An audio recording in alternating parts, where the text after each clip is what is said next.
오늘의 육아 헤드라인입니다. 여성 한 명이 평생 낳을 것으로 예상되는 자녀의 수를 의미하는 합계 출산율이 올해 1명 미만으로 감소할 것이라고 통계당국이 전망했습니다. 저출산 현상 속에서도 직장 없이 육아를 전담하는 남편 비율이 꾸준히 늘고 있습니다. 육아를 여성이 전담해야 한다는 인식이 깨지고 있는 것으로 보인다고 분석했습니다. 폐원을 추진하는 사립유치원이 60곳으로 늘어났습니다. 교육부는 시행령을 개정해 유치원들에 대한 처분 기준을 마련하고 국공립 유치원을 긴급 확충키로 했습니다. 이상 오늘의 육아 헤드라인이었습니다. 아이가 갈증이 난다며 물을 지나치게 많이 마시고 평소 무기력하고 피곤해하며 예민하다면 소아당뇨증을 의심해봐야 합니다. 식욕도 왕성한데 살은 잘 찌지 않는 소아당뇨는 초기부터 인슐린 치료가 필요한 경우가 많습니다. 꼭 전문가와 상담해 보시기 바랍니다. 육아포커스 서수식부터 함께 하시죠. 여성 한 명이 평생 낳을 것으로 예상되는 자녀의 수를 의미하는 합계 출산율이 올해 1명 미만으로 감소할 것이라고 통계당국이 전망했습니다. 통계청장은 출산율이 예상보다 빠르게 감소하고 있다고 말하며 우리나라의 총 인구 감소 시점도 당초 예상한 2028년보다 더 앞당겨질 수 있을 것이라며 내년 3월 결혼율 변화를 반영한 특별 추계 결과를 발표할 예정이라고 전했습니다. 저출산 현상 속에서도 직장 없이 육아를 전담하는 남성 비율이 꾸준히 늘고 있습니다. 통계청 고용동향에 따르면 지난 10월 기준 육아 상태인 남성은 7,000명으로 최근 12개월 연속 1년 전보다 늘었습니다. 지난해 10월까지 3,000에서 4,000명 수준이던 육아 남성은 지난해 11월에는 6,000명으로 전년보다 19.2% 증가했습니다. 그러다 올해 3월에는 9,000명, 7월에는 10,000명을 기록했습니다. 통계청은 육아휴직하는 30대 남성이 늘고 있다며 육아를 여성이 전담해야 한다는 인식이 깨지고 있는 것으로 보인다고 분석했습니다. 폐원을 추진하는 사립유치원이 60곳으로 늘어났습니다. 교육부는 시행령을 개정해 유치원들에 대한 처분 기준을 마련하고 국공립 유치원을 긴급 확충하기로 했습니다. 교육부에 폐원 신청서를 내거나 학부모에게 폐원을 안내한 사립유치원이 전국 60곳으로 늘었습니다. 온라인 입학관리 시스템 처음 학기로에 참여하기로 한 사립유치원은 11월 12일 기준 여전히 40%가 채 안 되는 것으로 집계됐습니다. 교육당국은 국공립유치원 긴급 확충안 마련에 들어갔습니다. 내년 국공립유치원 학급 1,000개 신설에 앞서 일단 폐원 인원만큼 지역 내 공립유치원을 확충한다는 계획입니다.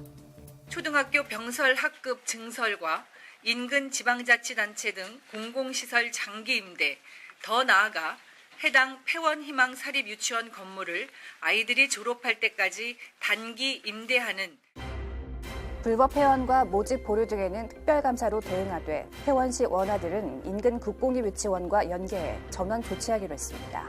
또 유치원들이 모집 일정을 속히 확정하도록 행정 지도하고 따르지 않을 시 단계적으로 행정처분도 내리기로 했습니다. 교육부는 국회가 이른바 박용진 3법 처리를 논의하는 가운데 제도 개선에 먼저 착수하기로 했습니다. 시정명령 불이행이나 폐쇄 운영정지 명령에 대한 구체적 처분 기준을 마련하고 국가관리 회계 시스템 에듀파인을 전 유치원에 도입하기로 했습니다.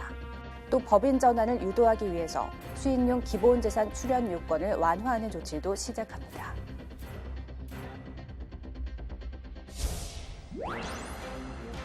두 살 여자아이의 무릎을 찍은 엑스레이 사진입니다. 왼쪽 무릎 연골이 밀려 올라갔고 뼈 끝부분이 뭉개졌습니다. 이 아이는 트램펄린을 타다 갑자기 쓰러졌습니다. 한 명씩 타야 하는 트램펄린 매트에 여러 명이 올라갔다 사고가 났습니다. 한 아이가 딛고 올라가며 꺼진 매트가 다시 원래 자리로 돌아오는 순간 이 아이가 착지하다 충격을 받았습니다. 마주오는 두 힘이 부딪힌 겁니다. 위험하게 공중제비를 들거나 서로 부딪히지 않더라도 다칠 수 있다는 이야기입니다. 미세골절이라 하더라도 후유증이 발생해서 다리가 휜다든지 아니면 성장판 손상 때문에 한쪽 다리가 짧게 자란다든지 하는 후유증이 발생할 가능성이 있습니다. 실제 운동을 하다 다친 청소년을 조사해봤더니 트램펄린을 타다 다친 경우가 축구 다음으로 많았습니다. 미국에서는 트램펄린을 타다 다친 사람이 한 해 10만 명꼴로 발생하면서 아직 뼈가 덜 굳은 6살 미만 아이는 트램펄린을 이용하지 말라고 권고하고 있습니다. 전문가들은 최근 성장판을 자극해 키가 커진다며 트램펄린 놀이터가 늘어나고 있는 만큼 부모들이 조심해야 한다고 지적했습니다. 아이의 손을 잡고 한 매트에는 한 명씩 타야 사고 위험을 줄일 수 있습니다.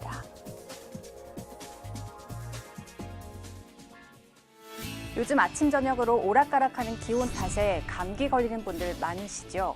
곧 낫겠지 하고 참는 경우가 많은데요. 하지만 감기와 증상이 비슷해도 내버려 뒀다가는 건강을 해치는 질병이 있어 조심해야 합니다. 감기의 대표적인 증상은 기침과 콧물입니다. 겨울철에 잘 걸리지만 보통 2, 3일 정도면 조용히 지나갑니다. 추울 때 건조해지기 때문에 거기에 대한 이제 반응으로 이제 콧물이 나오거나 이제 그럴 수가 있는데요. 어느 정도 몸이 회복 능력이 있다면 그 정도로 이제 끝날 수가 있는데 회복 능력이 좀 떨어지고 피곤하다고 그러면은 감기로 진행이 되는 거죠. 문제는 기침과 콧물이 일주일 이상 계속될 때입니다. 이때는 감기가 아닌 다른 질병일 가능성이 높기 때문입니다. 초등학생이나 노인은 기침이 심하면 급성 기관지염을 의심해 봐야 합니다. 또 기침, 콧물에 더해 두통이 심하고 피부에 열꽃이 핀다면 뇌수막염, 복통과 설사를 동반하면 노로바이러스 감염증, 몸 한쪽에 띠 모양 수포가 생기면 대상포진일 수 있습니다. 특히 노인에게 가장 위험한 건 폐렴입니다. 한국인 사망 원인 4위로 지난해 폐렴으로 숨진 사람만 16,000명이 넘습니다. 각종 질병을 막으려면 조금 춥더라도 환기를 자주 하고 습도를 적절하게 유지하는 게 필요합니다. 또 바깥 활동을 하고 실내로 들어온 뒤에는 흐르는 물에 30초 이상 손을 씻는 등 개인 위생 관리에 신경 써야 한다고 전문가들은 조언합니다.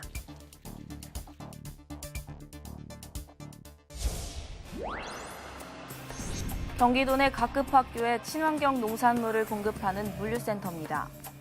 연간 400억 원어치의 우수 농산물이 이곳을 통해 배송됩니다.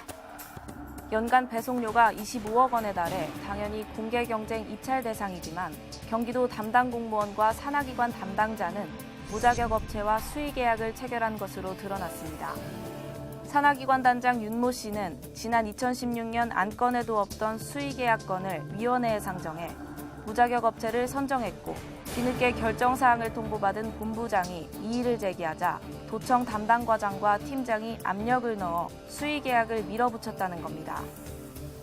이 과정에서 조달청 나라장터에 올린 입찰 공고가 일방적으로 취소됐고 수의 계약에 반대하던 담당기관의 본부장은 결재에서 배제됐습니다.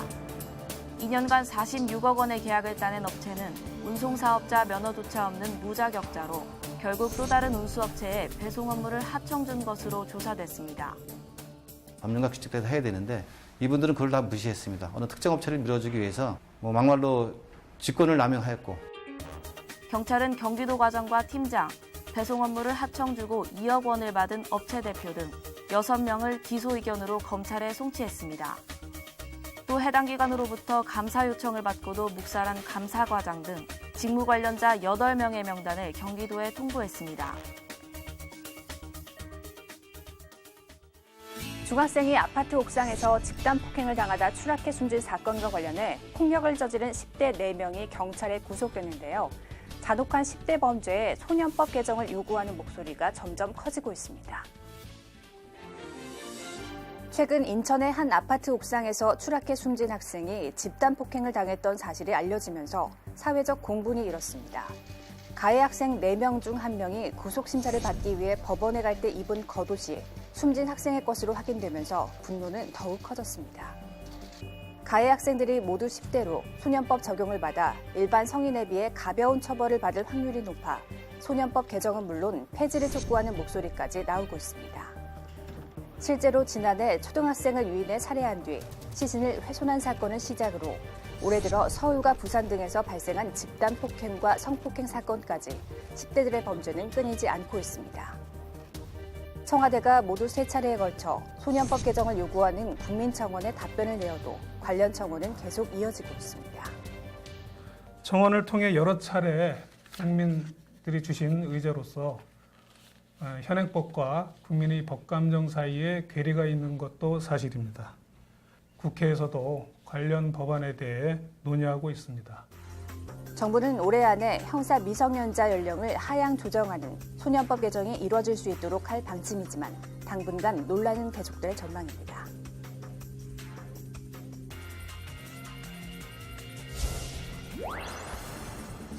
일곱 명이 숨지고 11명이 다친 서울 종로의 고시원 화재는 전열기에서 처음 불이 붙은 것으로 추정됩니다. 3층 거주자가 전열기 전원을 켜둔 채 화장실에 다녀온 사이 불이 난 것을 목격했다고 진술한 겁니다. 당시 거주자가 사용한 전열기는 바닥에 놓고 사용하는 전기난로로 확인됐습니다. 전열기구 화재는 최근 들어 꾸준히 증가하는 것으로 나타났습니다. 날씨가 급격히 추워지는 11월, 전기장판과 전기담요 등으로 인한 화재가 집중됐는데 최근 3년간 총 24건으로 전달보다 3배가량 많았습니다. 소방당국은 화재를 예방하기 위해선 전열기구와 라텍스 재질의 침구류를 함께 사용하면 위험하다고 지적합니다. 장시간 이제 전원이 켜진 전기장판 위에 이불 또는 이제 침대에 같이 함께 사용하면 화재 위험이 상당히 높습니다. 왜냐하면 이제 특히 라텍스 같은 재질은 열을 축적하는 그런 성질이 있기 때문에 혼용해서 사용하면 화재 위험이 상당히 높습니다. 보관할 때 전기장판을 돌돌 말아 모서리 부분이 아래쪽으로 가도록 세워두고 온도 조절 장치에 먼지와 같은 이물질이 들어가지 않도록 해야 합니다. 또 수시로 작동이 잘 되는지 확인하는 것이 좋습니다. 사용하지 않는 전열기는 전원을 반드시 끄는 것은 물론 KC마크와 전자기장 환경 인증을 받은 제품을 사용해야 안전하다고 소방당국은 당부했습니다.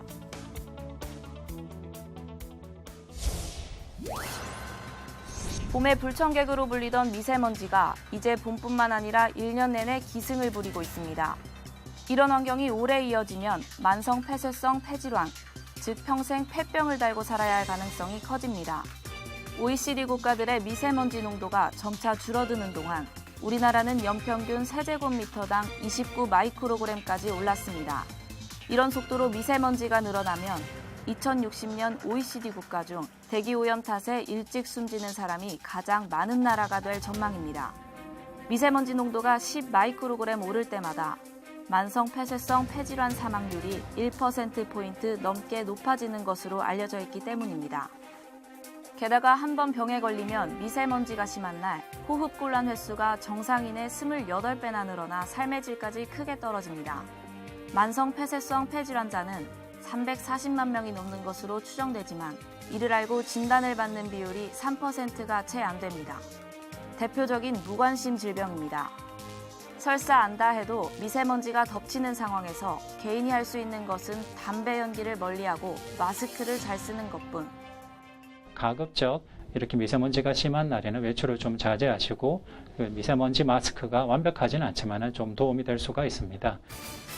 이 때문에 의료계에서는 2010년부터 국가건강검진에 폐기능 검사를 넣자고 주장하고 있지만 8년째 지지부진한 상황입니다.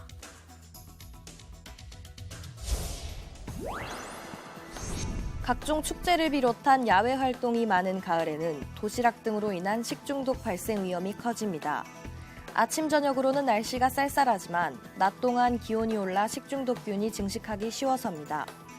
식품의약품안전처가 최근 5년간 전국 식중독 발생 건수를 조사한 결과 전체의 25%가 9월부터 11월 사이에 발생했습니다. 가을에도 식중독이 끊이지 않는다는 것을 알 수 있습니다. 게다가 11월로 접어들면 노로바이러스로 인한 식중독이 기승을 부립니다. 노로바이러스 식중독은 최근 5년간 해마다 평균 50건이 발생했으며 날씨가 추워지는 11월부터 크게 늘었습니다. 오염된 채소와 과일, 해조류 등을 섭취해 발생하지만 전파력이 워낙 강해 감염자의 침이나 오염된 손을 통해 더 많이 발생합니다. 게다가 노로바이러스는 영하 20도의 낮은 온도에서도 오래 생존해 겨울철 발생이 급증합니다. 노로바이러스는 치료약이나 백신이 없어서 감염 예방을 위해서는 위생 관리가 가장 중요합니다. 손 씻기를 20초 이상 자주 하시고요. 음식과 물을 충분히 끓여 먹고 집단 생활을 하는 경우에는 더욱더 철저하게 주변 환경 관리를 하시면 되겠습니다. 식중독은 몸이 약한 사람들에게는 탈수를 일으킬 수 있어 노년층과 만성질환자, 영유아가 있는 가정에서는 위생 관리에 더욱 신경 써야 합니다.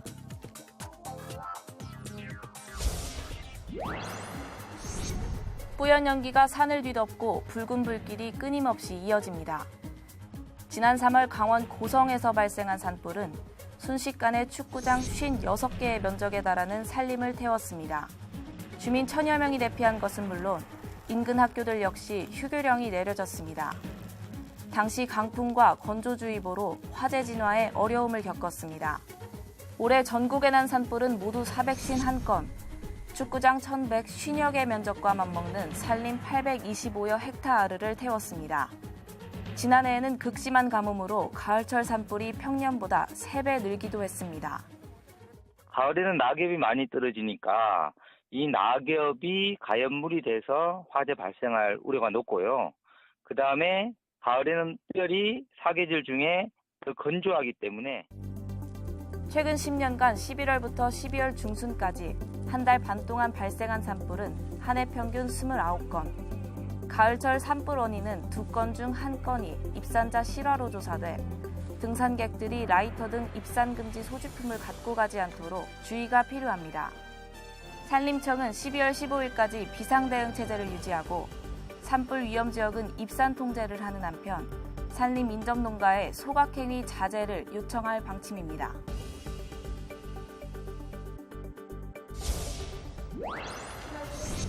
지난 11월 14일 국립중앙의료원에서 중앙난임우울증상담센터 제1차 심포지엄이 개최됐습니다. 국립중앙의료원 공공보건의료연구소가 주최하고 중앙난임우울증상담센터가 주관한 이번 심포지엄은 중앙난임우울증상담센터 개소 이후 사업 실적을 공유하고 중앙 및 권역 난임우울증상담센터의 발전적인 사업 방향을 논의하고자 처음으로 마련됐습니다. 저희 국립중앙의료원은 보건복지부 출산정책과로부터 중앙난임우울증상담센터를 위탁받아 지난 6월 20일에 개소하게 되었습니다. 그래서 우리 센터는 임신 전 준비하시는 난임 환자부터 임신 중 산후 우울증에 이르기까지 여성들이 겪는 여러 가지 정서적 어려움과 스트레스를 지원하는 역할을 하게 됩니다. 그래서 오늘 이 심포지움은 난임우울증 상담센터의 역할과 과제를 주제로 여러 전문가들의 의견을 들어서 앞으로 더 열심히 활발한 활동을 할 수 있도록 그렇게 하겠습니다. 이날 심포지엄에는 국립중앙의료원 정기현 원장, 이종북 부원장, 중앙난임우울증상담센터 최한나 센터장, 보건복지부 손문금 출산정책과장, 자사 배우영 사장 등 각계 인사가 참석했습니다.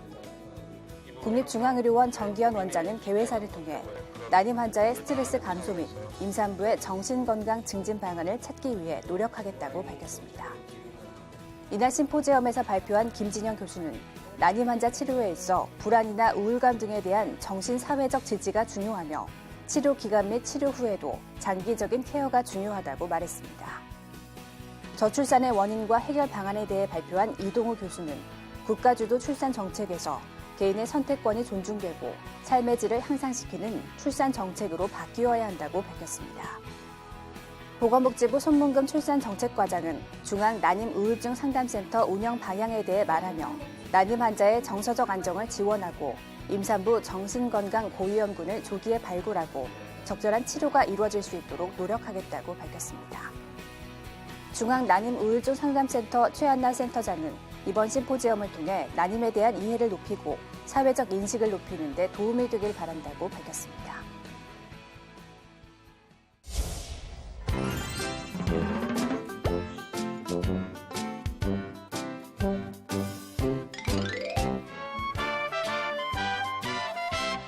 파란 하늘에 예쁜 종단새 한 마리가 날고 있었어요. 나는 이렇게 신나게 놀고 누군가는 내 입에 먹이를 쏙쏙 넣어주고 그럼 얼마나 좋을까? 종다리는 벌레 잡는 일이 귀찮았어요. 저게 뭐지? 저 아래 고목나무 할머니 옆에 이상한 것이 보였어요. 늑대 아저씨잖아? 그런데 저 커다란 상자는 또 뭐지? 종달새는 늑대가 있는 곳으로 날아갔어요. 아저씨! 늑대 아저씨, 안녕하세요. 그 상자엔 뭐가 들었어요? 지금 막 잡아온 싱싱한 벌레가 있지. 벌레들을 어쩌시려고요? 새들에게 팔려고 그러지. 파신다고요? 그래, 너도 한번 먹어보겠니? 내 깃털을 하나 주면 벌레 한 개를 줄 수 있지. 종달새가 날개를 펼쳐보니 많은 깃털 중에 하나쯤 없다 해도 아무렇지 않을 것 같았어요. 한 번만 사 먹어야지. 진짜 맛있다. 다음 날도 그 다음 날도 종달새는 포르르 날아와 깃털 하나씩 빼주고 벌레를 사 먹었어요. 곁에서 이 모습을 보고 있던 고목나무 할머니가 종달새에게 말했어요. 얘야, 무엇이든 자기가 노력해서 얻어야지. 쉽게 얻은 것은 나중에 큰일이 생긴단다. 한 번만 사 먹을 거예요. 하지만 종달새는 계속 벌레를 사 먹었어요. 종달새의 깃털은 점점 초라해지고 힘도 없어졌어요. 이젠 그만 사 먹어야겠어. 종달새는 마지막으로 꼭 한 번만이라고 생각하며 늑대 아저씨에게 갔어요. 늑대 아저씨. 순간 늑대 아저씨의 눈이 번쩍 빛났어요. 이젠 널 잡아먹어야겠다. 늑대가 종다리를 잡으려는 순간이었어요. 종달아, 어서 피하거라. 어서 피해. 고목나무 할머니가 종달새를 부르며 가지를 마구 흔들었어요. 종달새는 있는 힘을 다해 하늘로 날아올랐어요. 할머니, 고맙습니다.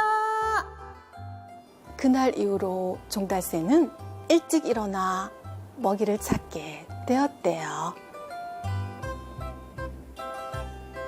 감사합니다. 날씨가 추워지면서 아이들 감기 걸릴까 걱정하시는 분들 많으실 텐데요. 생후 24개월까지는 감기약을 먹이는 걸 최대한 자제하는 게 좋다고 식약처는 권장하고 있습니다.